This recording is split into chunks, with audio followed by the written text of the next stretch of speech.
کہ ماضی میں حکومتوں نے، ڈکٹیٹرز نے آزادی رائے پر جب بھی ہاتھ ڈالا ہے تو وہ سب سے پہلے انہوں نے صحافت کا گلا گھونٹنے کی کوشش کی ہے، ان کو اپنے مرضی کے تابع بنانے کی کوشش کی ہے، ان کو سچ بولنے سے روکا ہے۔ اور میں چونکہ اس گھرانے میں آنکھ کھول چکا ہوں کہ جب میں طالب علم تھا اسکول میں تو بھی میں یہی نعرے سنتا تھا، لاٹھی گولی کی سرکار نہیں چلے گی، ظلم کے ضابطے نامنظور۔ حبیب جالب کے نظمیں ہم سنتے تھے،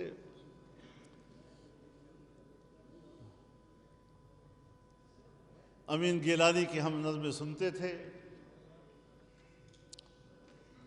اور آزادی، جمہوریت، بے لاگ تجزیوں کہ اس جدوجہد میں نے آنکھ کھولی ہے، اور میں آج بھی اس بات کا اعلان کرتا ہوں کہ صحافت کی دنیا میں قدغنوں کو نامنظور کرتا ہوں اور ان کی آزادی کے لیے آپ کو شانہ بشانہ کروں۔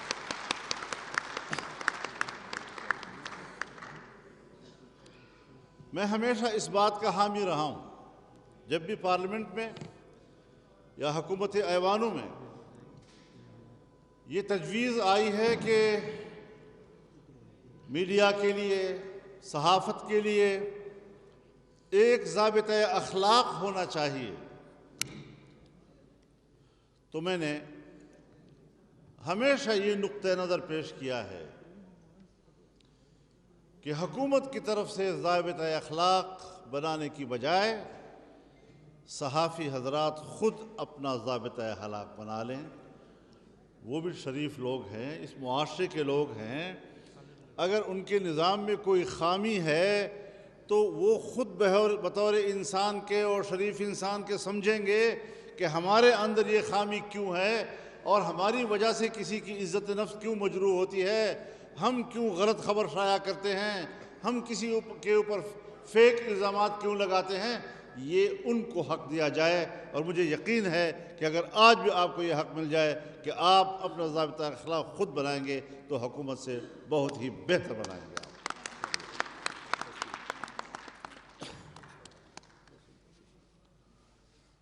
باقی تو ظاہر ہے اسٹیج پر بہت سے اکابرین موجود ہیں، بہت سے لوگوں نے باتیں کرنی ہیں، تفصیلی گفتگو کی شاید گنجائش نہ ہو، لیکن ایک بات ہمیں ضرور سمجھنی ہوگی کہ ہر ڈکٹیٹر نے آئین پر، جمہوریت پر، پارلیمنٹ پر شب خون مارا ہے۔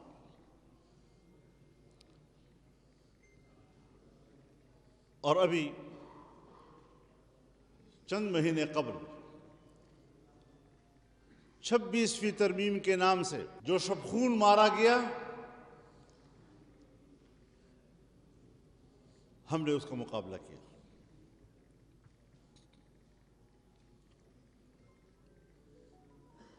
عدلیہ کو اپنی لونڈی بنانے کی کوشش کی گئی،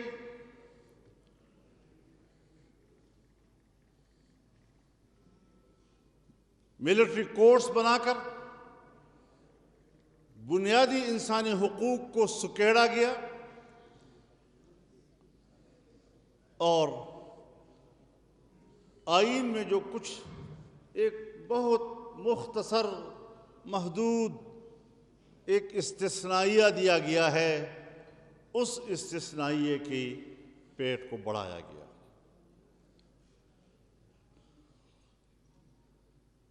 ہم نے اس مسودے کو مسترد کیا۔ ہم سیاسی لوگ ہیں، بات چیت پر یقین رکھتے ہیں اور بات چیت کا راستہ لیا۔ اس 26ویں ترمیم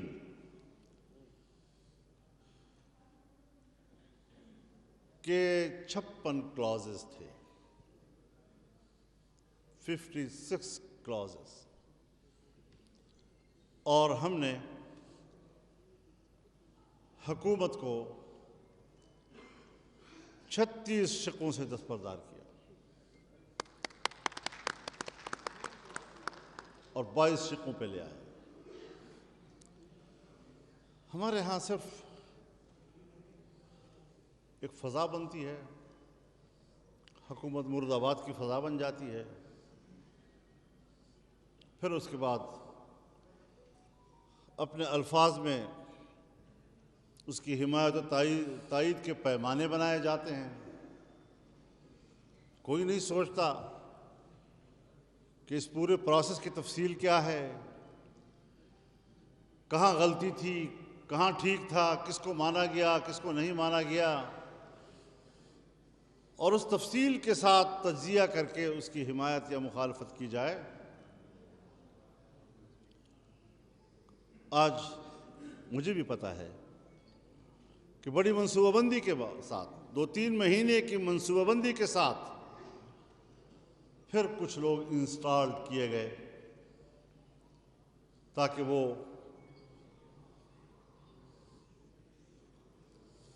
جنہوں نے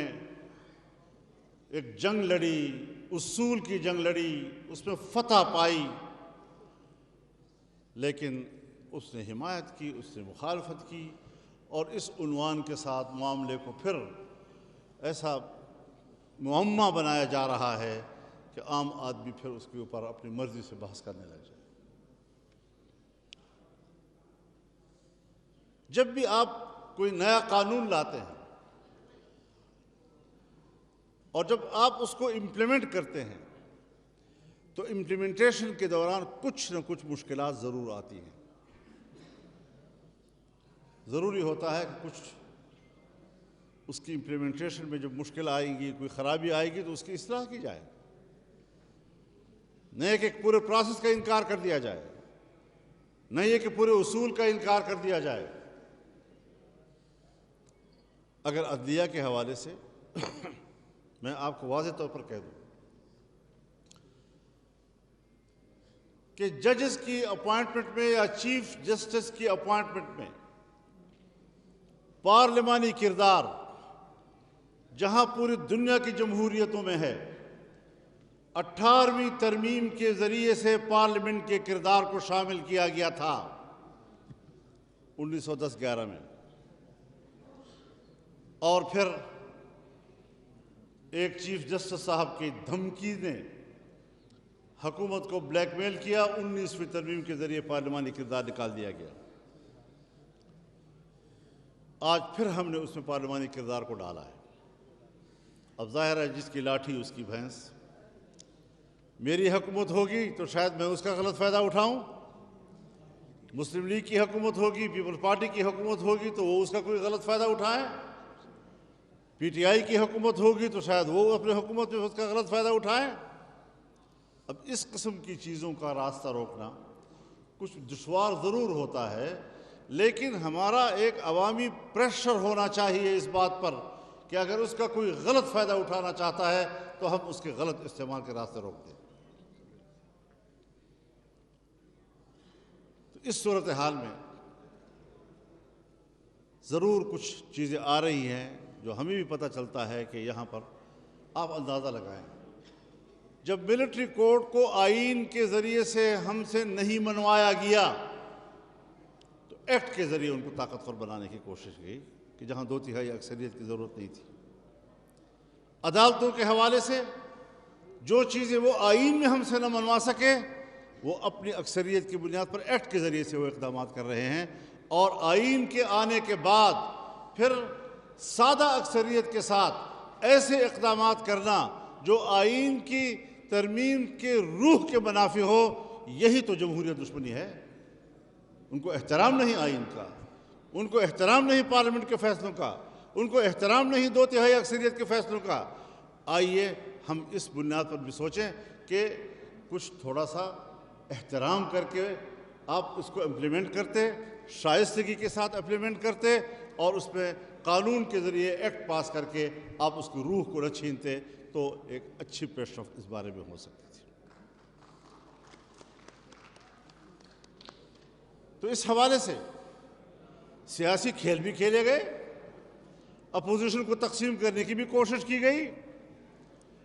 پی ٹی آئی اور جے آئی کو دوبارہ لڑائی کی طرف لے جانے کی بھی کوشش کی گئی، لیکن ہم نے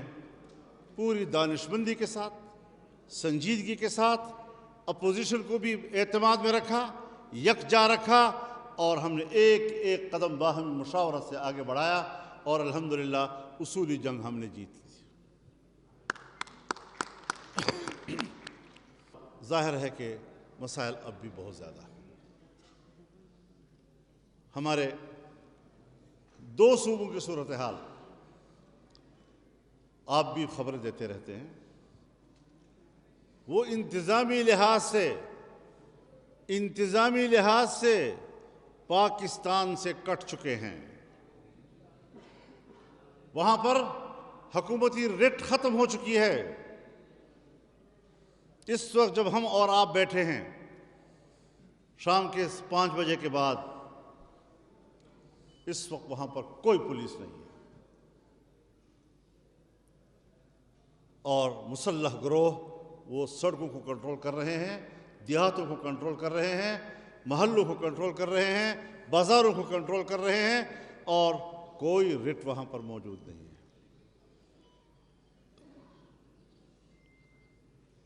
جو واقعہ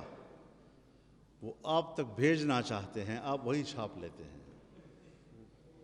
آپ کو بھی یہ علم نہیں ہے کہ اس ایک خبر کے پیچھے کتنے سینکڑوں خبریں چھپی ہوئی ہوتی ہیں جو آپ کو نہیں بتائی جاتی۔ اس سے ملک نہیں چلتے۔ بلوچستان کی صورتحال یہی ہے۔ کیا ہم نے کبھی سوچنا ہے ان سیاسی دھندوں سے جو اسلام آباد میں ہم کھیل رہے ہیں، اس سے فارغ ہوں گے تو ملک کے لیے کچھ کریں گے نا؟ میرے بھائیوں، دو عنوان ہیں اس ایک جنگ کے۔ کچھ لوگ ہیں جو نظریات کی جنگ لڑتے ہیں، لیکن ہماری کچھ قوتیں وہ اپنی اتھارٹی کی جنگ لڑتی ہیں۔ ان کو صرف اپنی اتھارٹی کی فکر ہوتی ہے، نہ نظریہ ہے، نہ ملک کی کوئی خیر خواہی ہے، صرف اور صرف اپنی اتھارٹی، نہ اس کی پرواہ ہے کہ ہمارا کردار پبلک کو قبول ہے یا نہیں۔ عوامی رائے چاہے ملٹری ہو اور چاہے ملیٹنٹ ہو، ان کے ہاں عوام کی رائے کی کوئی حیثیت نہیں ہوتی۔ عوامی رائے کو سیاستدان لے کر چل رہے ہوتے ہیں، لیکن سیاستدانوں کو ملکی نظام سے بے دخل کیا جا رہا ہے، پارلیمنٹ کے کردار کو ختم کیا جا رہا ہے۔ اور ایک بار پھر میں آپ سے کہنا چاہتا ہوں کہ جمہوریت اپنا مقدمہ ہار رہا ہے۔ پھر ہم کدھر جائیں گے؟ یہ جو 2-4 آواز پارلیمنٹ میں بچے ہوئے ہیں، کل اس کو بھی باہر کر دیں،